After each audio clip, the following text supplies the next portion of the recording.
Hello दोस्तों, कैसे हैं आप सब। मैं और मेरे कान्हा जी चैनल में आप सभी का स्वागत है। दोस्तों, आप सभी को अक्षय तृतीया की शुभकामनाएं। इस वर्ष अक्षय तृतीया 26 अप्रैल रविवार को मनाई जाएगी। अक्षय तृतीया का पर्व वैशाख माह के शुक्ल पक्ष की तृतीया तिथि को मनाया जाता है। अक्षय तृतीया मनाने के कई कारण हैं। कहते हैं इस दिन जो भी शुभ कार्य किया जाता है उसका क्षय नहीं होता है। अक्षय का मतलब जिसका क्षय ना हो, और इसकी बहुत सारी मान्यताएं भी हैं। कहते हैं अक्षय तृतीया जो है अपने आप में स्वयं सिद्ध योग होता है।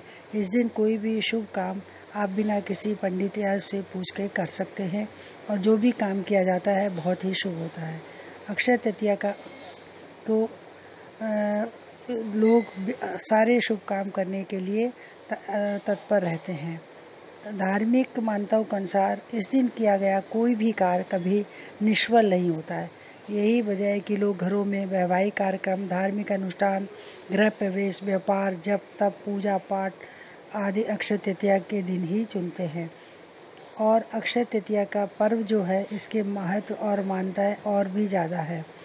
हिंदू धर्म की मान्यता के अनुसार अक्षय तृतीया के दिन ही भगवान विष्णु के छठे अवतार भगवान परशुराम का जन्म हुआ था।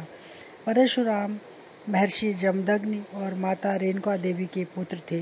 यही वजह है कि अक्षय तृतीया के दिन शुभ दिन भगवान विष्णु की उपासना के साथ साथ परशुराम जी की उपासना भी की जाती है। उनकी पूजा करने का भी विधान है। पौराणिक मान्यताओं के अनुसार इस दिन जो भी शुभ कार्य किए जाते हैं उसका अक्षय फल मिलता है। इसी कारण इसे अक्षय तृतीया कहते हैं। वैशाख शुक्ल पक्ष तृतीया को स्वयं सिद्ध मुहूर्त या अक्षय तृतीया के रूप में मनाया जाता है।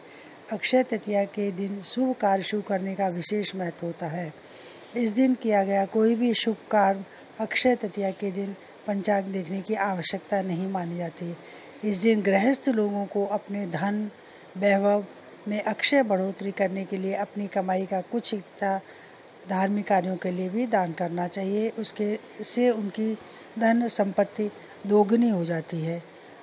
अक्षय तृतीया से जुड़ी हुई एक मान्यता यह भी है कि सतयुग और त्रेता युग की शुरुआत अक्षय तृतीया पर ही हुई थी। अक्षय तृतीया के दिन ही भगवान परशुराम का जन्म हुआ था। अक्षय तृतीया पर माँ गंगा का पृथ्वी पर आगमन हुआ था। अक्षय तृतीया के दिन ही वेद व्यास जी ने महाभारत ग्रंथ लिखना आरंभ किया था, और बद्रीनाथ धाम के कपाट भी अक्षय तृतीया के दिन ही खोले जाते हैं।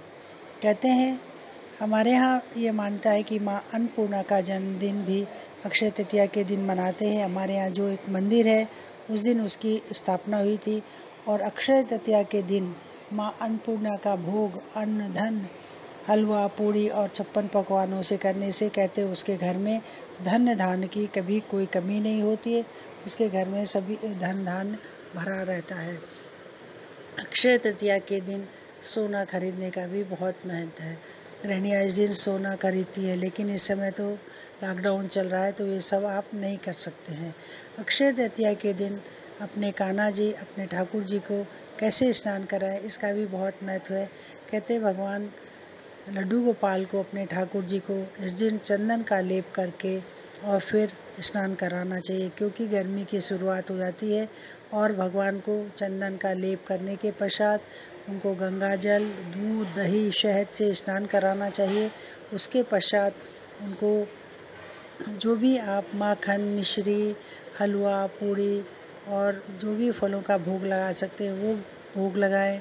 तुलसी दल का पत्ता रखें, पंचामृत बनाएं, और इसी दिन से भगवान को छोटी सी एक मटकी में या कहते हैं सुराही में ठंडा पानी पीने के लिए भी रखा जाता है, क्योंकि कहते हैं कि गर्मी की शुरुआत हो जाती है और चंदन का लेप लगाने से भगवान को ठंडक और शीतलता प्रदान होती है। इसी दिन से भगवान अपने लड्डू गोपाल के पास आप छोटा सा फैन भी रख सकते हैं, पंखा भी रख सकते हैं। उसके दिन से आप गर्मी के वस्त्र की शुरुआत कर सकते हैं, गर्मी के वस्त्र उनको पहना सकते हैं। तो ये सारी चीज़ें हैं आप ऐसे अक्षय तृतीया के दिन से कर सकते हैं। तो अक्षय तृतीया का बहुत बड़ा महत्व होता है। तो दोस्तों, अक्षय तृतीया के दिन आप अपने ठाकुर जी का, अपने लड्डू गोपाल का अच्छे से ही पूजन और वो सब कर सकते हैं।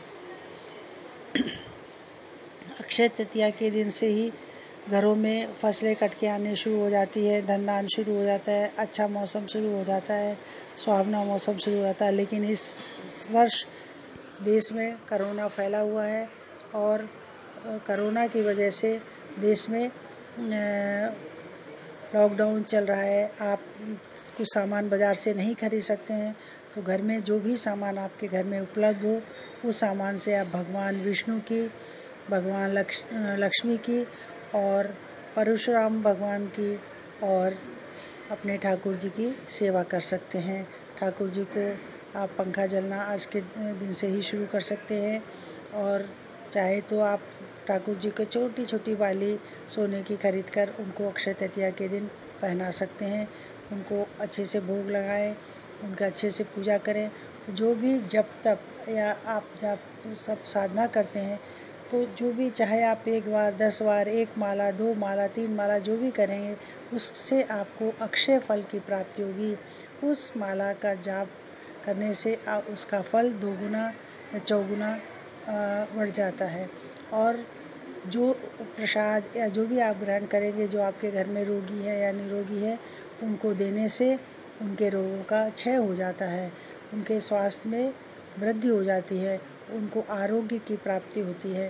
तो इस तरह से आप अक्षय तृतीया के दिन भगवान लक्ष्मी नारायण की पूजा करें, माता अन्नपूर्णा की पूजा करें, अपने ठाकुर जी की पूजा करें, उनसे प्रार्थना करें कि हे भगवान, हमारे घर में जो भी संकट आए हैं उनको आप दूर करें। हे प्रभु, हम आपकी शरण में आए हैं, जो भी आप हमको आशीर्वाद दे रहे हैं उसका कभी क्षय न हो, हमें अक्षय फल की प्राप्ति हो।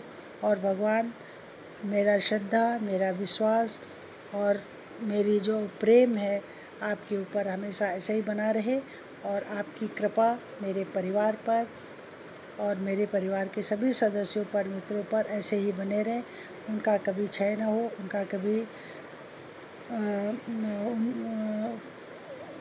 मतलब नाश ना, उनको हमेशा आनंद और सौहार्द की प्राप्ति हो और उन्हें स्वस्थ जीवन मिले। तो प्रभु से ऐसी कामना करते हुए आप अक्षय तृतीया के दिन घर में जो भी सामान है, जो भी सामग्री है, उसे हवन पूजन करें, भोग लगाएं, कपूर वगैरह जला के आरती करें। इससे वातावरण भी शुद्ध होता है और मन को भी शांति मिलती है। ऐसा करने से भगवान लक्ष्मी नारायण प्रसन्न होंगे, आपके परिवार में हंसी खुशी और आनंद का माहौल बना रहेगा। तो अपने ठाकुर जी की, अपने लक्ष्मी नारायण जी की जो भी घर में चीज़ें हैं उनसे आप बना के पूजा करें। तुलसी दल ज़रूर रखें, ठंडा जल रखें और पंचामृत बना के भगवान की पूजा करें। भगवान से आशीर्वाद लें कि प्रभु आप हम सब पर, हमारे देश पर, हमारे सब